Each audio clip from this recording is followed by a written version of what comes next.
Hello guys, स्वागत है आपका अपने YouTube channel learn with Aarti ma'am में। हम लोग हिंदी साहित्य इतिहास लेखन की परंपराएं पढ़ रहे थे। उसमें हम लोगों ने 8 रचनाकारों के बारे में पढ़ लिया था जो कि महत्वपूर्ण रचनाकार भी थे।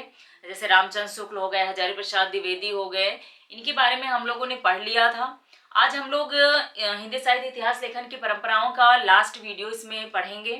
ठीक है, और 2 रचनाकार हैं, आज हम लोग इस वीडियो में कंप्लीट करेंगे। उसके बाद हम लोग स्टार्ट करेंगे हिंदी साहित्य इतिहास के जो कुछ बचे हुए अन्य रचनाकार हैं उनके बारे में भी पढ़ लेंगे हम लोग, लेकिन वो नेक्स्ट वीडियो में पढ़ेंगे। आज हम लोग हिंदी जो आपके बचे हुए हैं 2 रचनाकार उनके बारे में पढ़ेंगे और फिर उसके बाद थोड़ा सा रिवीजन कर लेंगे हम लोग। जितना भी हिंदी साहित्य इतिहास के आपके 10 रचनाकार हैं उनके बारे में महत्वपूर्ण है क्योंकि इनसे क्वेश्चन भी बनते हैं बहुत ज्यादा, तो थोड़ा थोड़ा हम लोग उनके बारे में रिवीजन भी करेंगे।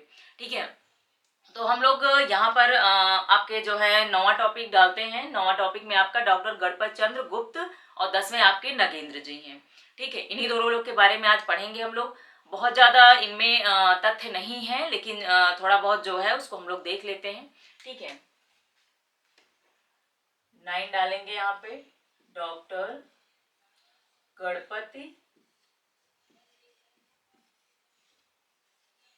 गणपति चंद्र गुप्त, आपके डॉक्टर गणपत चंद्र गुप्त। इनकी अगर हम लोग रचना के बारे में बात करें कि इनकी रचना कौन सी है, तो इनकी रचना है हिंदी साहित्य का वैज्ञानिक इतिहास। इनकी रचना है हिंदी साहित्य का वैज्ञानिक इतिहास, याद रखिएगा। और इस रचना के 2 भाग हैं। ठीक है, रचना के 2 भाग थे जो कि प्रकाशन वर्ष अगर इनका पूछा जाए तो 1964 प्रथम का और दूसरे का 1965 है। ठीक है, प्रथम भाग का तो 1964, दूसरा भाग 1965 में प्रकाशित हुआ। और इसकी पद्धति की अगर हम लोग बात करें कि पद्धति कौन सी है, तो आपकी वैज्ञानिक पद्धति है। ठीक है, इनकी पद्धति कौन सी थी, तो वैज्ञानिक पद्धति थी। अगर इनके विशेष तथ्य के बारे में हम लोग बात करें कि विशेष तथ्य क्या है, तो जो है आपके इन्होंने आदिकाल को प्रारंभिक या शून्यकाल माना था। और आपके इन्होंने जो है शालिभद्र सूरी को हिंदी का प्रथम कवि माना है। ठीक है, भक्तिकालीन साहित्य के भी इन्होंने 3 आधार माने थे। तो उसको हम लोग चलिए लिख के देखते हैं। इसमें इनकी रचना लिखेंगे पहले। हिंदी साहित्य का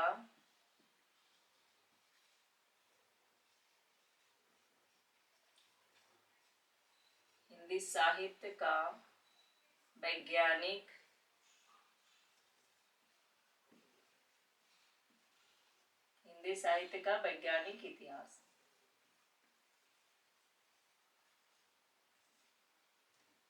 रचना के 2 भाग हैं। ठीक है, इस रचना के 2 भाग हैं। प्रथम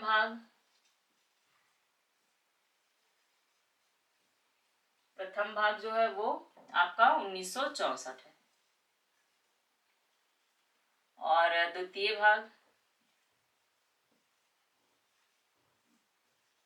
भाग आपका 1965 है। ठीक है, द्वितीय भाग आपका, प्रथम भाग जो है 1964, द्वितीय भाग आपका 1965 है। और पद्धति लिखेंगे इसमें कि इनकी पद्धति कौन कौन सी थी, तो इनकी पद्धति एक ही थी, वैज्ञानिक पद्धति।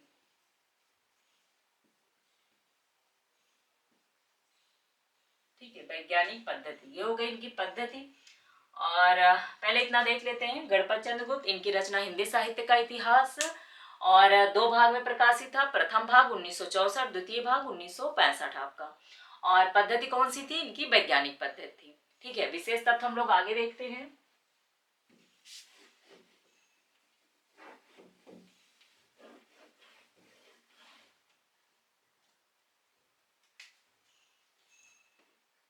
हेडिंग डालेंगे विशेष तथ्य।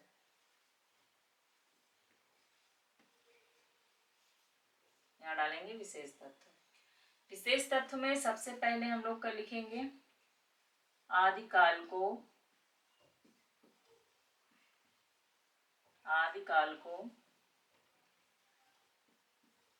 आरंभिक या शून्यकाल माना था। आरंभिक या शून्यकाल कहा था। ठीक है, पूछा जाता है कि शून्यकाल किसने कहा आपका, तो आप गणपत चंद्र गुप्त को लगाओगे। आरंभिक या शून्यकाल कहा। दूसरा लिखेंगे इसमें शालिभद्र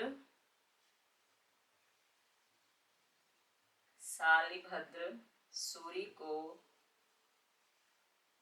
हिंदी का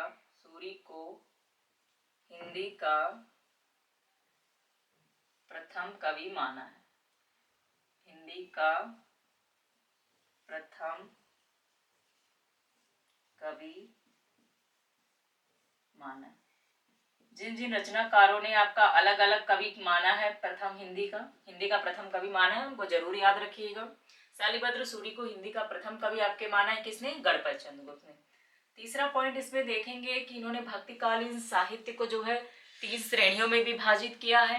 ठीक है, भक्तिकालीन साहित्य को 3 श्रेणियों में विभाजित किया है। कौन कौन सी श्रेणियां हैं देख लेते हैं हम लोग।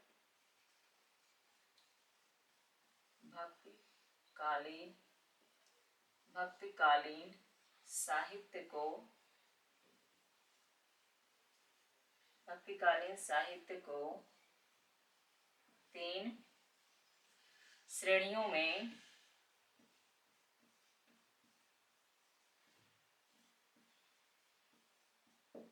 3 श्रेणियों में विभक्त किया।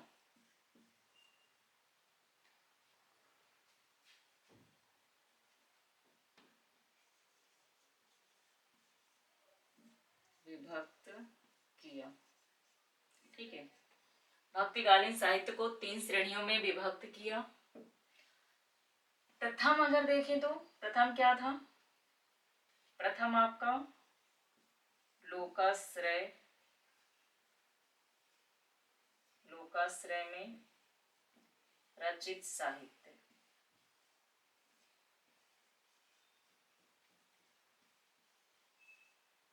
लोकाश्रय में रचित साहित्य। दूसरा देखेंगे हम लोग धर्माश्रय में रचित साहित्य। धर्माश्रय में रचित साहित्य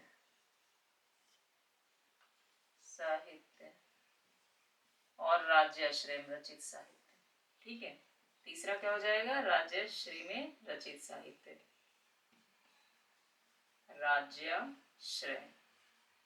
राज्याश्रय में रचित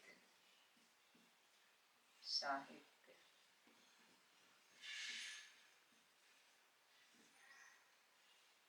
तो ये इनके जो है आपके जो 3 श्रेणियों में विभक्त किया था। कौन कौन सी श्रेणियां हैं? लोकाश्रय में रचित साहित्य, धर्माश्रय में रचित साहित्य, राज्याश्रय में रचित साहित्य।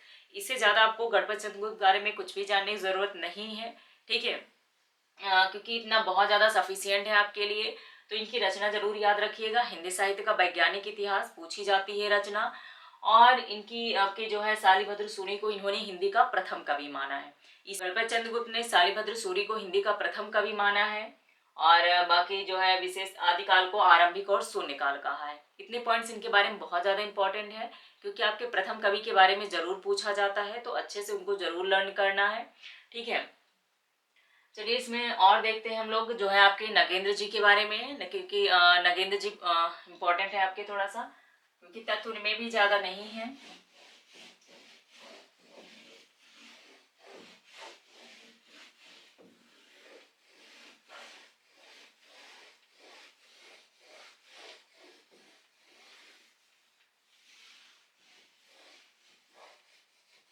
बात करते हैं हम लोग नगेंद्र जी के बारे में, जो कि आपका 10वां टॉपिक है। ठीक है, नगेंद्र जी के बारे में बहुत ज्यादा तथ्य नहीं है, तो आपकी इनकी मेन रचना हो गई।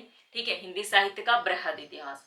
नगेंद्र जी के बारे में हिंदी साहित्य का बृहद इतिहास, इसका प्रकाशन वर्ष कब था? तो आपका प्रकाशन वर्ष 1973 था। इसमें भाग कितने हैं? तो 10 भाग हैं। और इनकी एक रचना थी हिंदी साहित्य का इतिहास, जो इन्होंने हरदयाल के साथ मिलकर आपका लिखा था। ठीक है, बस इनके बारे में इतना ही रचना याद करनी है, इतने ही मतलब तथ्य हैं जो याद करना है। ठीक है, चलिए हम लोग लिख लेते हैं। 10वां डालेंगे आप, डॉक्टर नगेंद्र।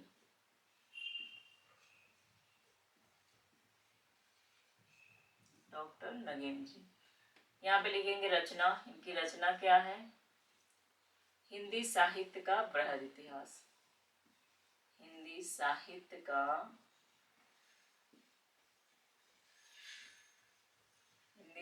का बृहद इतिहास।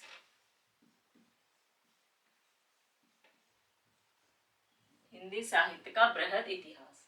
इसमें कुल भाग कितने हैं?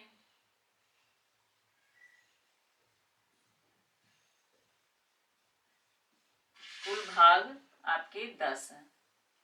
ठीक है, कुल भाग 10 हैं। और प्रकाशन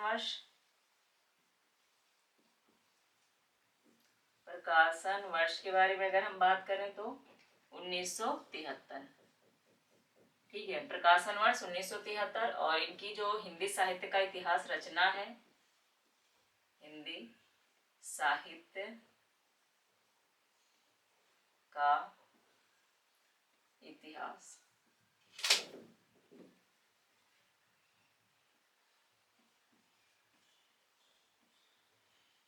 हिंदी साहित्य का इतिहास, ये संपादित रचना है।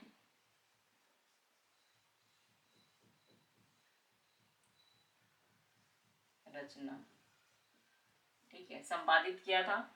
तो इसको जो है हरदयाल के साथ मिलकर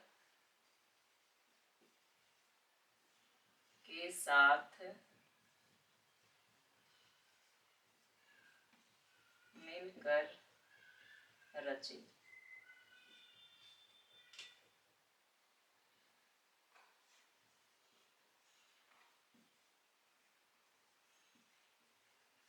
ठीक है, ये हरदयाल जी के साथ मिलकर रचित रचना है। तो ये आपके बहुत ज्यादा इम्पोर्टेंट तथ्य बता दिए गए हैं। ठीक है, पूरा हिंदी साहित्य इतिहास लेखन की परंपरा यहाँ पे आपकी समाप्त होती है। बाकी जो आपके अन्य साहित्य जो हैं उनके रचनाकार, वो हम केवल रचना और रचनाकार के बारे में देखेंगे वहां पर। ठीक है, जो इम्पोर्टेंट है हिंदी साहित्य इतिहास के। तो यहाँ पर जो आपके मेन रचनाकार थे उनके बारे में पूरा तथ्य सहित हम लोगों ने पढ़ लिया है। और साथ में ये भी बता दिया गया है कि आपको क्या पढ़ना है, क्या छोड़ना है। ठीक है, पेपर में कुछ भी पूछा जा सकता है, तो इसलिए आपको थोड़ा सा बेसिक नॉलेज होना जरूरी है। ठीक है, ताकि आप पेपर में भूलो नहीं। अगर कुछ आता है तो कम से कम आप देखकर वहाँ बता ले जाओ। इसलिए थोड़ा सा उनके बारे में डिटेल पढ़ना जरूरी है। बाकी जितना आपका आ रहा है अच्छे से इनको जरूर रिवीजन करिए। और थोड़ा सा हम लोग इसमें रिवीजन भी कर लेते हैं। हम लोगों ने यहाँ पे जो है आपका रामचंद्र शुक्ल, हजारी प्रसाद द्विवेदी, इन सबको जो है अच्छे से कंप्लीट कर लिया था। ठीक है, यहाँ पर इनके जो है रचना और रचनाकार थोड़ा थोड़ा जो है इम्पोर्टेंट तथ्य क्या है उसको भी हम लोग देख लेते हैं। ठीक है, आगे हम लोग इसमें रिवीजन करते हैं। जितने रचनाकारों को हमने अच्छे से पढ़ लिया था, कौन कौन रचनाकार है, एक बार हम लोग रचनाकारों के बारे में देख लेते हैं। सबसे पहले हम लोगों ने गरसाद तासी, Shiv Singh Sengar, George Abraham Grierson, Mishra Bandhu, Ramchandra शुक्ल, आपके राम शंकर शुक्ल रसाल, राम कुमार वर्मा, हजारी प्रसाद द्विवेदी, गणपत चंद्र गुप्त और नगेंद्र जी के बारे में, इतने रचनाकारों के बारे में हमने हिंदी साहित्य इतिहास लेखन की परंपराओं में पढ़ा है। ठीक है, तो आज हम लोग इनके बारे में जरा थोड़ा जो टॉपिक पढ़ा है उसमें से जो इम्पोर्टेंट है उनके बारे में जल्दी जल्दी हम लोग रिवीजन कर लेते हैं। ठीक है, रिवीजन करना बहुत जरूरी है ताकि आपके माइंड में रिकॉल होता रहता है हर चीज। तो इसलिए आप भी जितना पढ़े हैं उसको अच्छे से रिवीजन जरूर करते रहिएगा। चलिए स्टार्ट करते हैं। गरसाद तासी, इनकी रचना है हिंदी इस्तवार दा लिटरेतर एंदोई ए हिंदुस्तानी। इनकी रचना है इस्तवार दा लिटरेतर एंदोई ए हिंदुस्तानी। और ये आपका 2 संस्करण में प्रकाशित हुआ था। ठीक है, 2 संस्करण में प्रकाशित हुआ था। प्रथम संस्करण में 2 भाग में और द्वितीय संस्करण में 3 भाग में प्रकाशित हुआ था। अगर हम प्रथम संस्करण की बात करें तो आपका 1839 में प्रकाशित हुआ था। दूसरा संस्करण अगर बात करें तो 1871 में प्रकाशित हुआ था। ठीक है, और इन्होंने जो है आपके वर्णानुक्रम पद्धति में रचित ये रचना है। ठीक है, वर्णानुक्रम पद्धति में रचित आपकी रचना है। ये आपके सबसे महत्वपूर्ण है कि आपके फ्रेंच विद्वान थे। ठीक है, फ्रेंच विद्वान थे, तो जो रचना लिखी गई थी वो आपके फ्रेंच में ही लिखी गई थी। और इनकी जो रचना थी हिंदी साहित्य का प्रथम ग्रंथ माना जाता है। ठीक है, हिंदी साहित्य इतिहास का प्रथम ग्रंथ माना जाता है आपके गरसाद तासी का। दूसरे टॉपिक हम लोग पढ़ते हैं शिव सिंह सेंगर के बारे में। शिव सिंह सेंगर, इनकी रचना थी शिव सिंह सरोज। इनकी रचना शिव सिंह सरोज थी। इन्होंने जो है आपका शिव सिंह सेंगर ने जो है पुष्य पुण्य को हिंदी का प्रथम कवि माना था। ठीक है, पुष्य पुण्य को हिंदी का प्रथम कवि माना था, ये याद रखिएगा। उसके बाद हम लोग बात करते हैं जॉर्ज अब्राहम ग्रियर्सन। और शिव सिंह सेंगर में जरा पॉइंट और है कि इन्होंने हिंदी में जो है रचित हिंदी का प्रथम इतिहास ग्रंथ है ये, ठीक है, कि हिंदी में रचित जो है आपका प्रथम हिंदी इतिहास साहित्य का ग्रंथ माना जाता है ये। और जॉर्ज अब्राहम ग्रियर्सन, इनकी रचना है the modern vernacular literature of Hindustani. आपके इनका जो है कालानुक्रम पद्धति में ये रचित है, प्रथम ग्रंथ है, ठीक है, कालानुक्रम पद्धति में रचित प्रथम ग्रंथ है ये, और ये अंग्रेजी में लिखित है, ठीक है। आपके जॉर्ज अब्राहम ग्रियर्सन की जो रचना है वो आपके अंग्रेजी में रचित है।